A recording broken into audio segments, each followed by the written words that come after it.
कबीर कहते हैं, सहज मिले सो दूध सम, मांगे मिले सो पानी, कहे कबीर वह रक्त सम, जामे ऐंचा तानी। जो सहज मिल जाए वह दुग्ध के समान है, पोषण देने वाला है, जो अपने आप स्वाभाविक ढंग से घटे।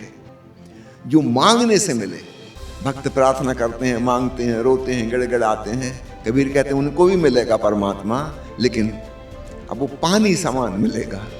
अब वो वाली बात नहीं रही। सहज मिले सो दूध सम, मांगे मिले सो पानी, और कहे कबीर वो रक्त सम, जामे ऐंचा तानी।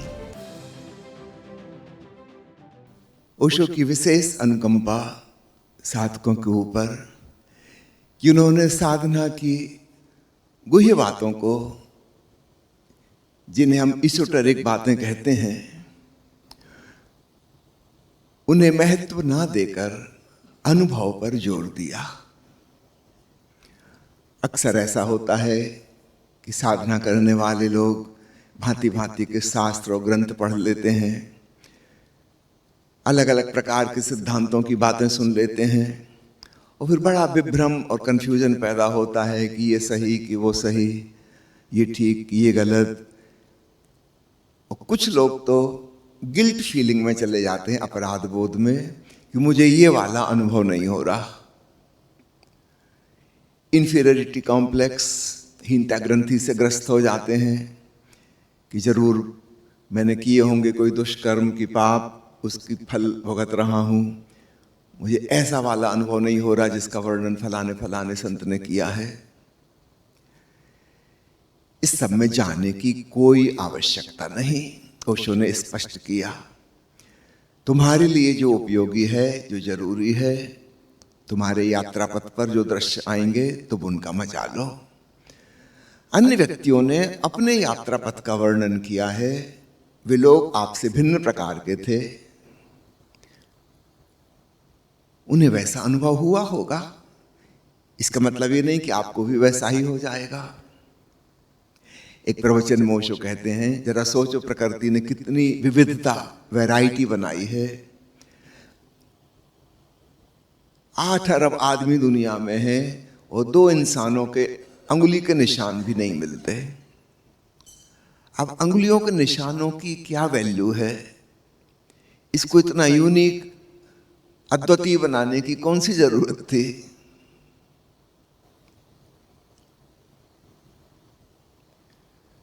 प्रकृति में कुछ रिपीटिशन नहीं होता। एक व्यक्ति की त्वचा आर्गन ट्रांसप्लांटेशन के दौरान दूसरे व्यक्ति को नहीं लग सकती। खून के तो 4 प्रकार होते हैं, एक का खून दूसरे को दिया जा सकता है उनकी टाइप मैच करके, 4 ही प्रकार हैं, ज्यादा नहीं है। त्वचा जैसी चीज इतनी यूनिक है हर व्यक्ति की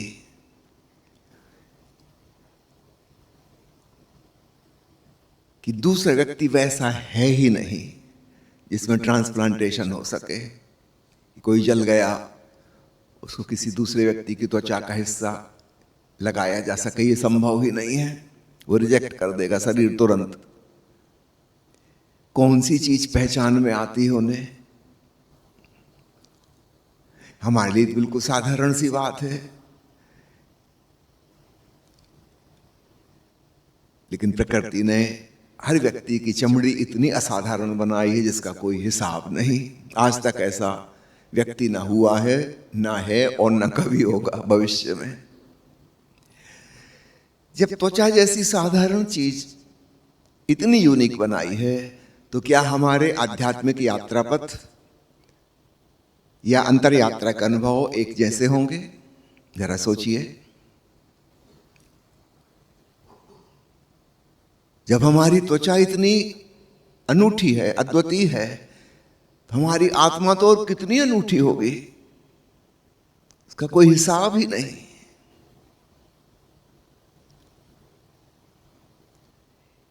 एक व्यक्ति को जो अनुभव हुआ है वह असाधारण और अनूठा है।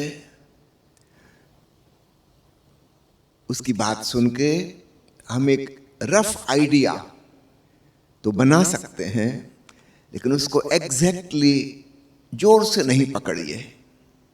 एक कविता के रूप में, उपमा के रूप में, प्रतीक समझिए तो ठीक है। और अगर हमने उसको बहुत जोर से पकड़ा कि एग्जैक्टली ऐसा, तो फिर हम मुश्किल में पड़ जाएंगे। एग्जैक्टली वैसा नहीं होगा।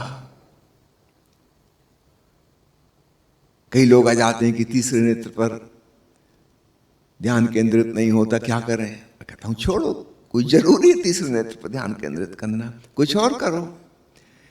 तीसरे नेत्र की विधियां तुम्हारे लिए नहीं है। अक्सर लोग अहंकार में आ जाते हैं, जो चीज नहीं हो रही है उस पे ही जोर देने लगते हैं कि हम तो इसी को करके ही रहेंगे। अब ये विधि कर ली, वो विधि कर ली, तीसरा नेत्र खोलने की नहीं खुल रहा, अब और कौन कौन सी विधियां हैं वो और पता लगाएंगे। वो मुश्किल में पड़ जाएंगे, अपने ही प्रतिहीनता बोध उत्पन्न हो जाएगा, इससे लाभ कुछ भी ना हुआ।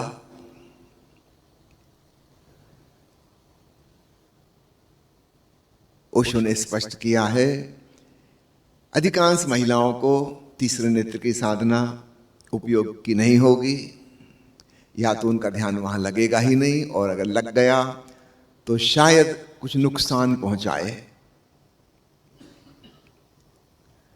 सभी पुरुषों को भी नहीं होगा तीसरे नेत्र का ध्यान। एक खास टाइप के लोग हैं, क्षत्रिय किस्म के, योद्धा प्रवृत्ति के, बहुत संकल्पवान, उनके लिए वह उपयोगी है और उन्हीं को वह आसानी से होगा भी। आधी जनसंख्या दुनिया में स्त्रियों की है। प्रकृति ने उनको मातृत्व के लिए तैयार किया है। यदि उनका आज्ञा चक्र बहुत मजबूत हो, सशक्त हो जाए, वे संकल्पवान हो जाएं, तो मुश्किल खड़ी होगी। घर परिवार को संभालना, प्रेम से जोड़ना, इसके लिए हृदय चक्र उनका मजबूत होना चाहिए। भीतर क्षमा की भावना, करुणा की भावना, दया की भावना, ममता की भावना, ये जोड़ने वाले तत्व हैं। उन्हें युद्ध नहीं करना है, सैनिक नहीं बनना है, तलवारें और बंदूकें नहीं चलानी है। अब मुश्किल क्या होती है, पुराने जमाने में अधिकांश गुरु जो थे और अधिकांश उनके जो शिष्य थे, वे क्षत्रिय वर्ग से आते थे।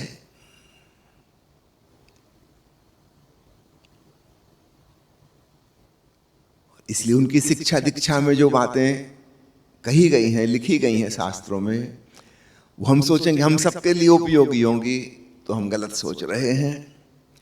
गीता में निश्चित रूप से अर्जुन से कह रहे हैं कृष्ण, तीसरे नेत्र पर ध्यान धर, पर ये मत भूल जाना कि अर्जुन से कह रहे हैं। वह अर्जुन जो विषादग्रस्त हो गया है, विषाद योग से शुरुआत होती है गीता की, वह डिप्रेशन में चला गया, तीर धनुष धर के बैठ गया कि मुझे नहीं लड़ना।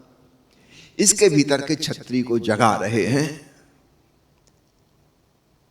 कि ये उठाए तलवार और युद्ध में, कर्म में भागीदार बने, मार काट और खून खराबा के लिए तैयार हो जाए।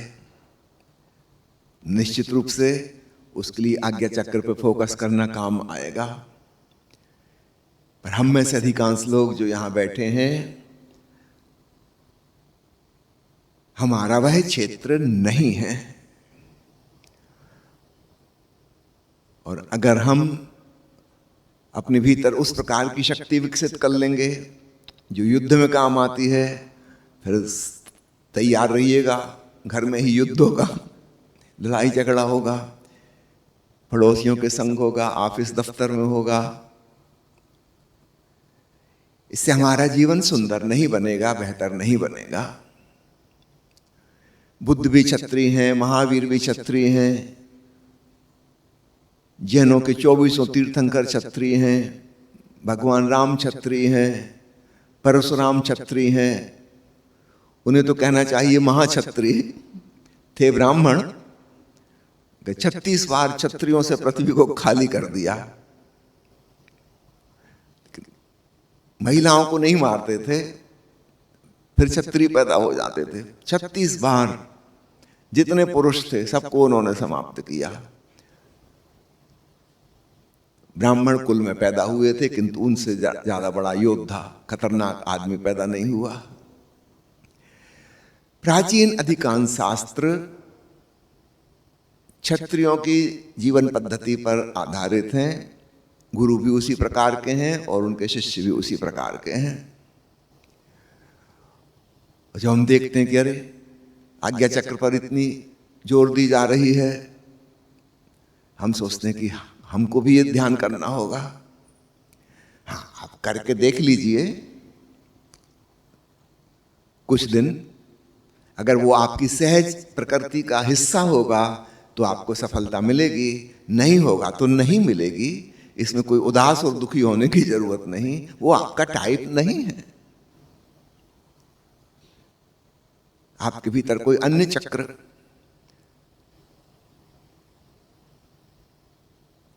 और ओशो उपनिषद नामक प्रवचन में, जिसका आधा हिस्सा हम सुन चुके हैं और आधा हिस्सा आज सुनेंगे, उसमें कितने सुंदर तरीके से ओशो ने चक्रों की गिनती पर व्याख्या की।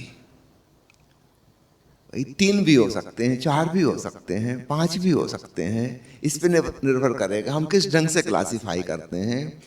हमारी ध्यान पद्धति में कौन सी क्लासिफिकेशन उपयोगी होगी समझने में। याद रखना, समझने में, जरूरी नहीं कि वैसा ही एग्जैक्ट एक्सपीरियंस हो। तो हमेशा जोर देना, आपको जो स्वानुभव होता है वह इंपॉर्टेंट है। थ्योरेटिकल बातों में नहीं उलझ जाना, नहीं तो उस पर फिर हम मन में ही पहुंच जाते हैं, विचारों के तल पे, और वो हमारी ऊर्जा जहां पहुंचनी चाहिए वहां नहीं पहुंचती। फिर हम बस चिंतन मनन करेंगे, विचार करेंगे, ऐसा क्यों नहीं हो रहा, वैसे क्यों नहीं हो रहा। कई लोग मेरे पास आते हैं, किसी दूसरे गुरु से दीक्षित हैं और उन्होंने अनंतनाथ सुन लिया है। उनको गुरु ने बताया था कि बाएं तरफ से मत सुनना, वो काल की आवाज है, मृत्यु की आवाज है, यमराज पुकार रहे हैं। और वो घबरा गए, परेशान हो गए कि मुझे तो लेफ्ट साइड से सुनाई देता है। बड़ा मुश्किल हो जाता है उनको रिलैक्स करना। मैं उदाहरण से देता हूं, देखो अधिकांश लोग राइट हैंडेड हैं, करीब करीब 90%। 10% बच्चे लेफ्ट हैंडेड हैं, बाएं हाथ से लिखते हैं, उनका बायां हाथ ज्यादा कुशल है। हमारे भीतर लेफ्ट ब्रेन और राइट ब्रेन है, उल्टे हाथ से जुड़े हुए। तो प्रकृति में हर चीज का अपवाद भी है। 90% लोग अगर राइट हैंडेड हैं, दाहिना हाथ उनका ज्यादा कुशल है कार्य करने में, तो 10% इसके विपरीत भी हैं, अपवाद भी हैं। तो ठीक ऐसे ही नाद श्रवण में होगा।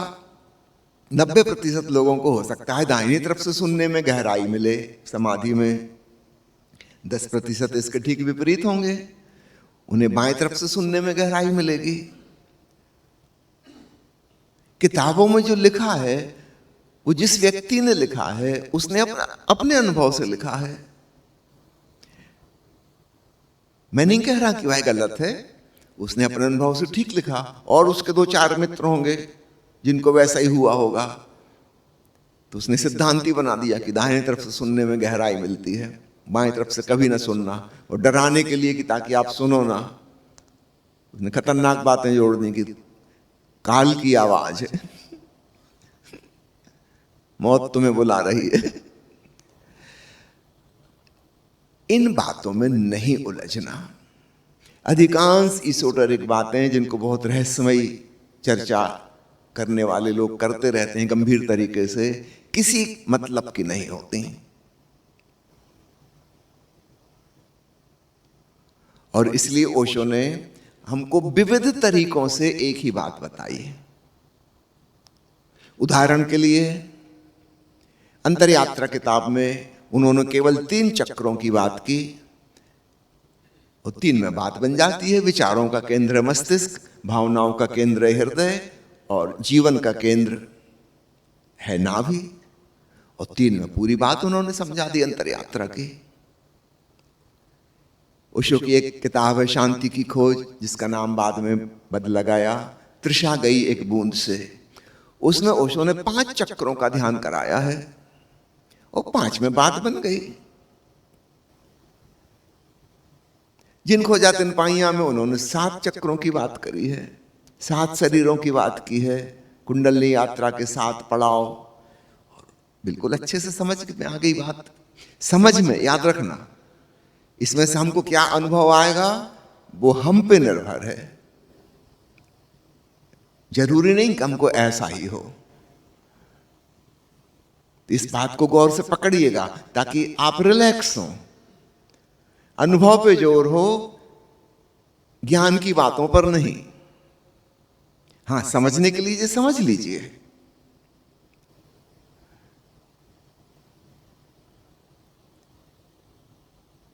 अभी मैं ऋषिहुड यूनिवर्सिटी में समझा रहा था तो वहां पंचकोश की बात आई कि 33 उपनिषद में पंचकोशों का वर्णन है, और फिर वही पंचकोश का वर्णन अध्यात्म उपनिषद में भी ऋषि ने किया है और अन्य उपनिषदों में किया है।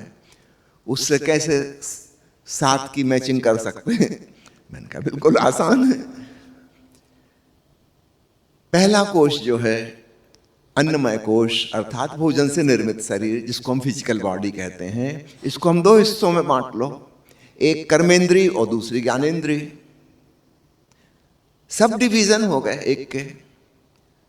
कर्मों के प्रति जागरूक होना कर्मयोग है, और इंद्रियों की संवेदनशीलता के प्रति साक्षी होना तंत्र की साधना है। तो फिजिकल बॉडी से 2 प्रकार की साधनाएं हो गई। ठीक इसी प्रकार मनोमय कोश है, उसके 2 हिस्से कर लो।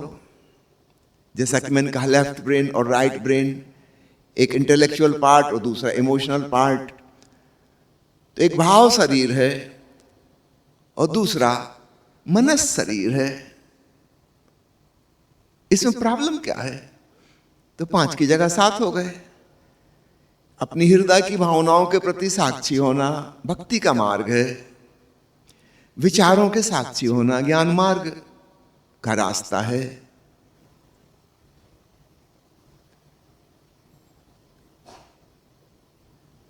पंचकोश में से 7 चीजें हो गई। समझने के लिए है सब कुछ संयुक्त, समझाने के लिए बांटा है, सुलझाने के लिए। मगर हमारी मुश्किल क्या, हम सुलझाव में से उलझाव ढूंढ लेते हैं। हमारे भीतर भावना भी है और हमारे भीतर विचार भी है, दोनों हमारे मन के अंग हैं। हमारा बायां और दायां मस्तिष्क क्रमशः एक चीज में प्रधान होता है, लेकिन दूसरी चीज भी मौजूद है। कुछ लोग ज्यादा भावुक किस्म के हैं, उनके लिए भक्ति में डूबना आसान होगा। कुछ लोग ज्यादा विचारक किस्म के हैं, उनके लिए ज्ञान योग आसान होगा। हैं दोनों ही मन के हिस्से।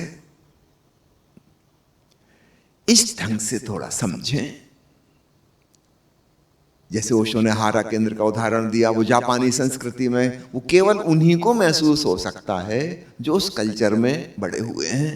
पीढ़ी दर पीढ़ी उनके डीएनए में वह बात है। ओशो ने फिर जॉर्ज गुरजेफ की चर्चा की। सोवियत रूस के कॉकेसस नामक पहाड़ी इलाके में उसका जन्म हुआ। अब वो बिल्कुल ही भिन्न क्षेत्र है, बाकी की मनुष्य जाति से लगभग अलग। उनका सारा कल्चर अलग, उनका खान पान अलग, उनका उठना बैठना सब अलग।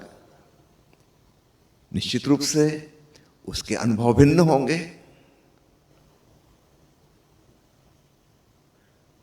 गुरजेफ ने खूब मजाक उड़ाई है कुंडलनी की। जब उसे हिंदू योग का पता चला, उसने एक नया शब्द गढ़ा, कुंडा बफर, व्यंगात्मक कटाक्ष करने के लिए। ये उसका नया शब्द है, कुंडा बफर। उसके अनुभव अलग हैं, प्रामाणिक हैं। सबकी बात समझ लो, सुन लो, लेकिन अंत में आपको जो अनुभव हो रहा है वह असली बात है। बौद्धिक रूप से किसी अनुभव को पकड़ने की कोशिश नहीं करना। अपनी सहजता, अपनी प्रकृति, वह ज्यादा मूल्यवान है। ओशो ने जिक्र किया है कि गर्म देशों में लोग जमीन पे बैठते हैं पालथी मार के, ठंडे देशों में हजारों साल से कोई जमीन पे नहीं बैठा, उन लोगों ने कुर्सी डेवलप की। निश्चित रूप से उनके शरीर की संरचना, रीढ़ की हड्डी, हिप बोन्स, मसल्स वहां की अलग ढंग से विकसित हुई हैं और पीढ़ी दर पीढ़ी दर पीढ़ी वो डीएनए में बात समा गई है। उनके अनुभव अलग प्रकार से होंगे। जमीन पे चौकड़ी मार के बैठने वालों की तुलना में उनका फिजिकल स्ट्रक्चर अलग प्रकार का हो गया है और ये हजारों साल में हुआ है। हम आज परिवर्तन करके कुछ उसको चेंज नहीं कर सकते। पश्चिमी आदमी आते हैं भारत में योगा सीखने और यहाँ जबरदस्ती उनको सिखाया जाता है पद्मासन और वज्रासन। बेचारों की हालत खराब हो जाती है। जो हमारे लिए बिल्कुल सहज है, बचपन से हम करते आ रहे हैं, कोई खास बात नहीं, उनके लिए बहुत कठिन है। उनकी muscles, joints, bones, ligaments, tendons अलग ढंग से विकसित हुए हैं कुर्सी पे बैठने के लिए। इन छोटी छोटी चीजों का हम याद रखें, तब हम पाएंगे ईसोटेरिक बातें हम समझ लें और यह भी समझ लें कि इनको जोर से नहीं पकड़ना है और इसलिए विविधता का सम्मान हमारे मन में हो।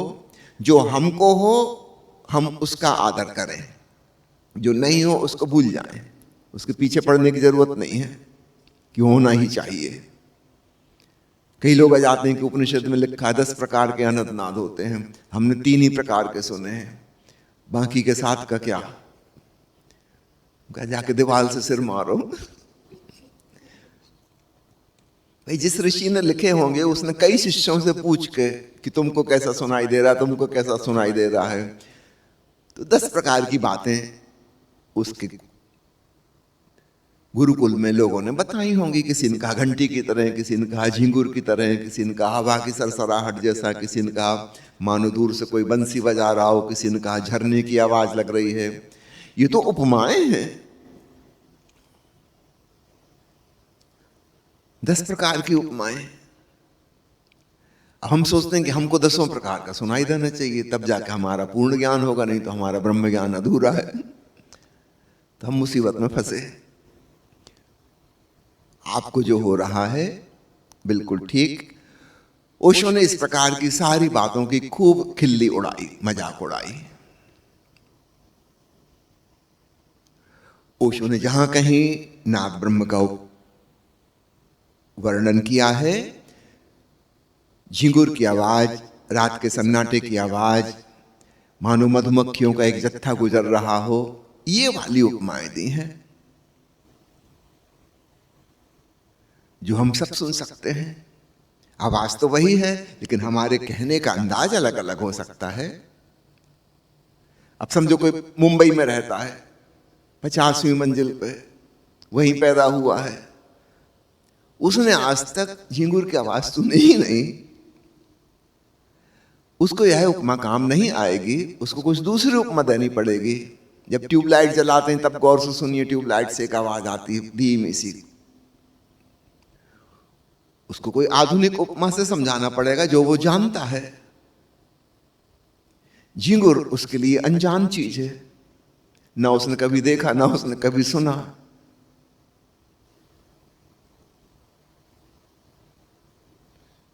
मैं जापान में गया था, वहां के साथ को ने कहा कि कसाडा की आवाज सुनाई देती है। फिर मैंने डिक्शनरी में देखा कसाडा क्या होता है। वो एक बहुत बड़े प्रकार का झिंगुर है जो दिन में भी बोलता है। और फिर मैंने वहां के बगीचों में, जंगलों में जब घूमने गया तब वो आवाज मैंने सुनी। कोई 2.5-3 इंच का, छोटी चिड़िया बराबर ही होता है। वो पूरे दिन रात कंटिन्यूअस उसकी आवाज जंगल में गूंजती रहती है। अब भारत में हमने सुना ही नहीं, देखा ही नहीं, ना ही हमको नाम पता। ये उपमा हमारे काम की नहीं होगी।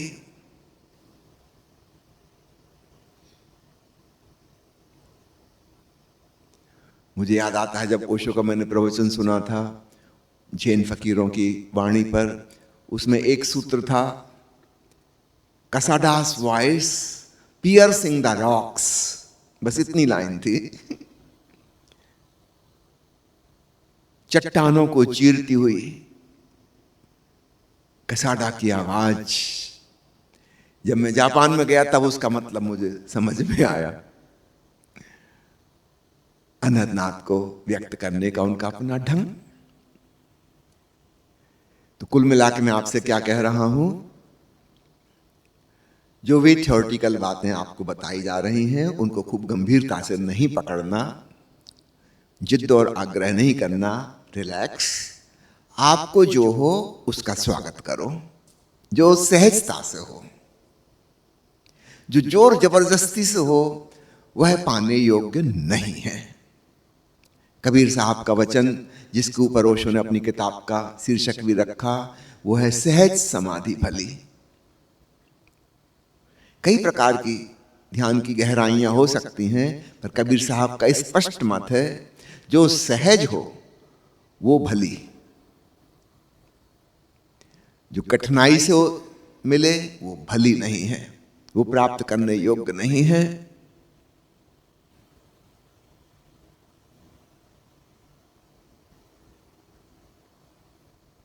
कबीर कहते हैं, सहज मिले सो दूध सम, मांगे मिले सो पानी, कहे कबीर वह रक्त सम, जामे ऐंचा तानी।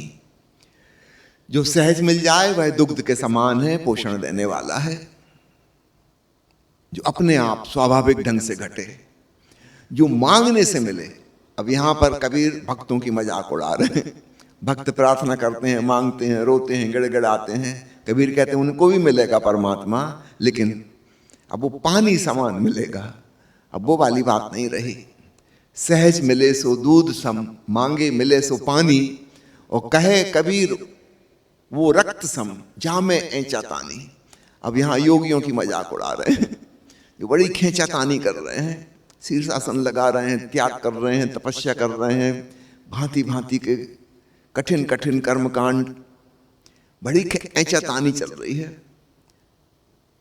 कबीर कहते हैं इनको भी मिलेगा परमात्मा, लेकिन ये तो रक्त समान, पाने योग्य नहीं।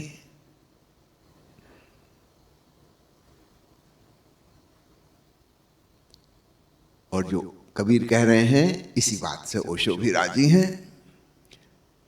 साधो सहज समाधि भली।